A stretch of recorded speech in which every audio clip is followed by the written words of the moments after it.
E o Vasco está acertando a venda do atacante Gabriel Pec para o Los Angeles Galaxy dos Estados Unidos. A equipe norte-americana está disposta a pagar 10 milhões de dólares, cerca de 49 milhões de reais, para contar com o jovem do Vasco. O acerto final está por detalhes. O Vasco deseja manter um percentual do atacante para uma futura venda e quer receber também bônus por metas batidas. O Pec fez, no ano de 2023, a sua melhor temporada com a camisa do Vasco. O atacante de 22 anos fez 50 jogos com a camisa cruz-maltina, marcou 14 gols e deu 5 assistências. O atacante está com a seleção brasileira sub-23, se preparando para o pré-olímpico, que será realizado nos meses de janeiro e fevereiro. Com o Pec, o Vasco perde o segundo atacante prata da casa para essa temporada. A gente lembra que o Figueiredo foi negociado por empréstimo para o Coritiba, fica até o final do ano, com o Coritiba tendo a opção da compra ao término do empréstimo. O Vasco agiu rapidamente e já contratou um jogador para o ataque. Trata-se do atacante David, que jogou a última temporada pelo São Paulo. Ele pertence ao Internacional de Porto Alegre e foi adquirido por empréstimo até o final do ano. Atacante de 28 anos pelo São Paulo, o atacante realizou 39 jogos, fez 5 gols e deu 3 assistências. Ele chegou ontem à noite no Rio de Janeiro e deve se juntar aos demais companheiros que viajam para Punta del Este amanhã e dão início à pré-temporada. Quem também chegou foi o zagueiro Robert Rojas, que veio do River Plate. Ele desembarcou no Rio de Janeiro na sexta-feira e, assim como o David, já deu as suas primeiras palavras como jogador do Vasco. Em comum entre os dois jogadores foram as primeiras palavras ditas como jogadores do Vasco. Os dois disseram que estão muito felizes e honrados em vestir uma camisa pesada como a do Vasco da Gama. Ambos disseram estar muito felizes e preparados para o desafio que terão nesta temporada. O Robert Rojas tem 27 anos, chega por empréstimo de 1 ano e o Vasco tem a obrigação de compra caso ele cumpra algumas metas no contrato. Sendo assim, são 3 os reforços que chegam ao Vasco para reforçar o elenco. Além do Robert Rojas e do David, o zagueiro João Vitor já se apresentou e se junta aos demais jogadores amanhã, quando viajam para Punta del Este para dar início à preparação. A gente volta a lembrar, serão 13 dias no Uruguai, tempo em que o clube vai se preparar e disputar um torneio amistoso. A primeira partida de 2024 do time principal vai ser no dia 18, um amistoso contra o San Lorenzo da Argentina, lá mesmo em Punta del Este. No mesmo dia, o Vasco estreia no Campeonato Carioca com uma equipe alternativa para enfrentar o Boa Vista em São Januário. Valeu, Cantarelli! Valeu, Rodrigo Brandão, com as informações do Vasco da Gama. Já falei aqui, cara, eu esperava mais.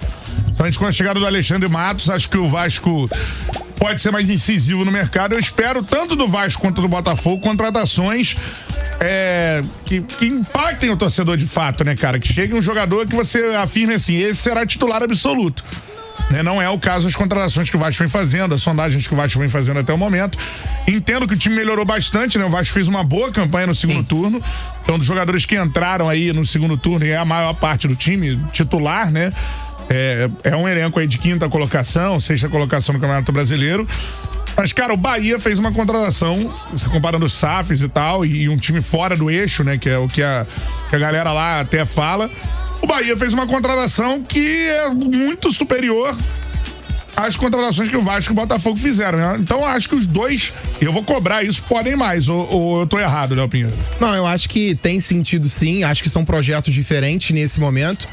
Você não tem como comparar 777, 777, 777 com o Grupo City, né?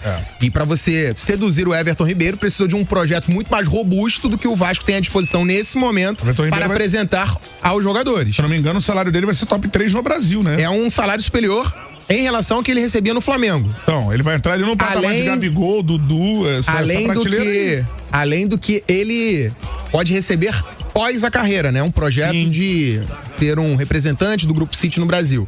E existe essa diferença nesse momento. E, lógico, né? Foram equipes que brigaram pra não cair, escaparam juntas naquela rodada emocionante que a gente teve em São Januário. Mas é aquilo, né? O Vasco da Gama agora a gente pelo menos tem a ciência ou a certeza que tem profissionais talvez mais gabaritados em relação ao do início do ano passado. Sim. E temos também toda a experiência de que precisamos fazer investimentos mais fortes e analisar o mercado de uma forma diferente, já que Tivemos exemplos do início da SAF do Botafogo, do início do Vasco da Gama no ano passado. Eu acho que é o que cabe nesse momento. Lógico que merece muito mais. Quando você fala Alexandre Matos, eu acho que o recado que esse nome passa ao torcedor do Vasco é um recado de vamos contratar jogadores pesados. E não é o caso nesse momento, Eu não acho que ele traz isso. Eu acho que jogadores eficientes.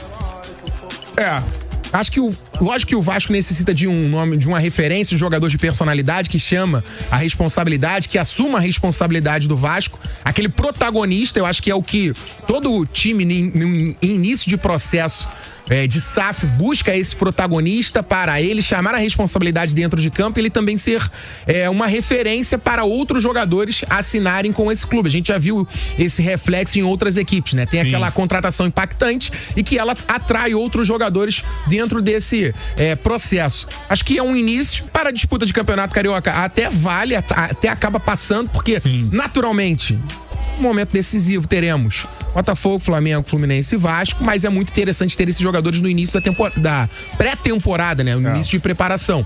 Mas a gente confia bastante no trabalho do Alexandre Matos. Ele tem não é só grife. Você fala aí que jogador impactante, mas acho que não é só grife. É jogador que corresponde. É um jogador que entrega números. Vimos no ano passado, a gente até é inevitável a gente comparar os trabalhos das SAFs. Mas a gente viu o departamento de análise, de inteligência do Botafogo, captando jogadores que entregaram números. Sim. Faltou a questão psicológica, faltou aquele protagonista, um papel, uma figura de liderança. Segue faltando. No Botafogo. E no Vasco também. No nesse Vasco momento tem um pouco mais desse jogador. Tem jogador mais cascudo. Tem jogador um pouquinho mais cascudo. Tem o Medel, tem o Payet, que também tem um currículo grande, que já passou por muitas situações dentro da carreira, mas... Maicon, zagueiro, o Verrete. Sim, mas o Alexandre Matos, ele traz também esse panorama de jogador eficiente. Não precisa ter um nome. Pra mim, pelo menos, não precisa ter um nome. Precisa ser eficiente. Lógico que não vai empolgar. No início não vai lotar o estádio, mas o Vasco precisa de eficiência pra evitar sufocos já no início da competição. É interessante o que você falou. Eu lembro do time do Palmeiras, quando o Alexandre Matos estava por lá, né? Sim. E se você for observar hoje, os grandes destaques do Palmeiras foi o Alexandre Matos que contratou, mas todos eles chegaram com uma grandiosa badalação. Vou lembrar do Rafael Veiga, Zé Rafael, são jogadores ali... Mas foram jogadores que, vamos lá, o Zé Rafael foi captado do Bahia. Então Rafael Veiga eficientes. Foi contratado do Atlético Paranaense. Isso. Depois até de uma passagem pelo próprio Palmeiras. Isso. Ou seja, é uma análise de mercado interna, não é aquela contratação que o cara vai lá buscar no aeroporto como foi o Payet. Mas jogadores eficientes. Alexandre Matos foi assim no Cruzeiro. Sim. Que aquele Cruzeiro acabou como destaque, o Everton Ribeiro, o Ricardo Goulart, mas ele foi buscar Júlio Batista, Dagoberto, jogadores com mais nome, né, na janela, talvez, que acabaram não sendo tão importantes assim. Talvez o Júlio Batista mais impactante, mas o Dagoberto, ele já tinha uma trajetória no São Paulo, já tinha uma curva... Campeão brasileiro com os 2 títulos do Cruzeiro. De queda naquele momento, mas um Everton Ribeiro que era um jogador que tinha saído do Cruzeiro, ido para o Coritiba, feito 2 temporadas de final de Copa do Brasil com o Coritiba, o Ricardo Goulart que tinha sido destaque do Goiás, ou seja, a gente tem que confiar na análise, na observação de um profissional gabaritado como esse, respeitado, com currículo, para fazer essas contratações. A gente busca eficiência nesse primeiro momento e aos poucos, com o aporte financeiro, com a melhora da saúde financeira do Vasco da Gama, outros nomes de maior gabarito, que é sim, impactantes, que é pro torcedor, ou que são para o torcedor buscar no aeroporto, possa mudar o panorama do Vasco. Mas nesse momento, jogadores eficientes pro Vasco da Gama sair desse... daquela condição que a gente viu no início da temporada passada, né? De pouquíssimos pontos no início de campeonato brasileiro. Repito, é o campeonato estadual. Momento de fazer testes, analisar o mercado e iniciamos uma temporada com um treinador também gabaritado, né? Ramon Dias está participando de todas as observações, junto com o Emiliano. Então, existe uma construção de mercado, então...